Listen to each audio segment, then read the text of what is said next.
হাইকোর্টের নির্দেশে বিধাননগর উত্তর থানায় হাজিরা দিলেন সংগ্রামী যৌথ মঞ্চের ইন্দ্রজিৎ মণ্ডল ও সুদীপ কোনার। কি বলেছেন তারা, পুলিশ কি তাদের জিজ্ঞাসাবাদ করেছে, বিষয়ে আমাদের জানাবেন। আমাদের সঙ্গে রয়েছেন আমাদের প্রতিনিধি পার্থ প্রতিম ঘোষ। পার্থ, জানো দেখো, আজকে প্রায় 1.5 ঘন্টার ওপর এই দুজনকে শিক্ষক নেতা ইন্দ্রজিৎ মণ্ডল এবং গ্রুপ ডি চাকরিহারা সুদীপ কোনার দুজনকে কিন্তু হাইকোর্টের নির্দেশে তারা বিধাননগর উত্তর থানায় আসেন এবং তদন্তকারী আধিকারিকদের মুখোমুখি হন। এক্ষেত্রে আমি বলে রাখি, তাদের দুজনকে কাছ থেকে বেশ কিছু বিষয় পুলিশ সূত্রে খবরটা জানতে চেয়েছেন এবং তাদের গোটা বক্তব্যটা ভিডিও রেকর্ডিং পর্যন্ত করা হয়েছে।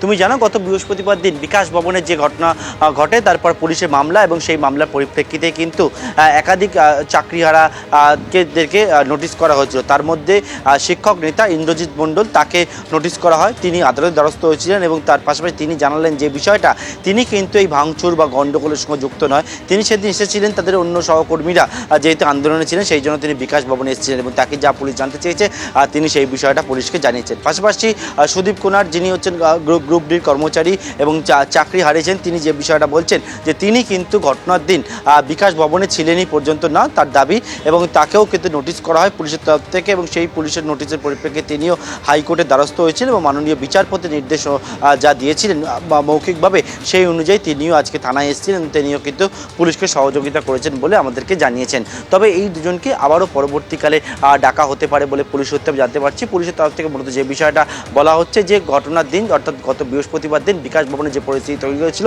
তার জন্য কে বা কারা দায়ী ছিল সেই বিষয়টি তারা জানার চেষ্টা করছে। কিন্তু শিক্ষকরা বলছেন যে বিষয়টা, তাদের চাকরি হারালেন, তারা মার খেলেন এবং তার পরবর্তীকে তাদেরকে কিন্তু পুলিশের নোটিশ এবং তার এইরকমভাবে হেনস্থার শিকার হতে হচ্ছে।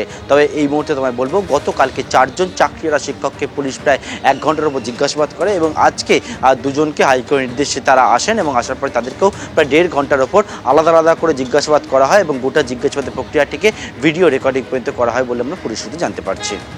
ধন্যবাদ তোমায় পার্থ। ইন্দ্রজিৎ মণ্ডল ও সুদীপ কোনার, যারা হাইকোর্টের নির্দেশে আজকে বিধাননগর উত্তর থানায় হাজিরা দিলেন, হাজিরা দেওয়ার আগে তারা কি বলছেন রাখবো আপনাদের সাথে। যে ঘটনা হয়েছিল সেই ঘটনাতে আমাদেরকে ওনারা তলব করেছিলেন এবং প্রথমে যেহেতু ওই ঘটনার সাথে আমি কোনোভাবেই যুক্ত ছিলাম না, তো হঠাৎ করে আমি চিঠিটা পেতে তো অবাক হয়ে যাই এবং সেই হিসাবে আমি ওনাদের সাথে দেখা করি। ওনারা যথেষ্ট মানে কি বলবো, সহযোগিতার সাথে বা ভালোভাবেই আমাদের সাথে ব্যবহার করেছেন এবং সহযোগিতাও করেছেন এবং আমরাও বলেছি যে ভবিষ্যতে তদন্তের স্বার্থে যদি কোনো প্রয়োজন হয় অবশ্যই আমরা সহযোগিতা করব। আমি ঘটনার দিন ছিলাম না, আমি আমার বাড়ি আরামবাগে ছিলাম। উদ্দেশ্য প্রণোদিতভাবেই তো এগুলো নামগুলো দেওয়া হচ্ছে, কারণ আমরা কেউ সম্পত্তি ভাঙচুর করার পক্ষপাতী নই, কেউ পুলিশের গায়ে হাত তোলা, প্রভোকেশন করা, এগুলোর সাথে আমরা কখনোই জড়িত নই। আমরা চাই শান্তি শৃঙ্খলা বজায় রেখে আন্দোলন পরিচালিত হোক। পুলিশের সাথে আমরা যেভাবে সহযোগিতা করেছি, আগামী দিনেও পুলিশ ডাকলে আমরা আসবো, কারণ আমরা বিলিভ করি যে আমরা কোনো অন্যায় কাজ করিনি। সমাজের প্রত্যেকটা শ্রেণীর মানুষ, এই মানুষদের পাশে এসে দাঁড়ানো উচিত। আমিও সেই মানুষ হিসাবে এসছি, এইটুকু।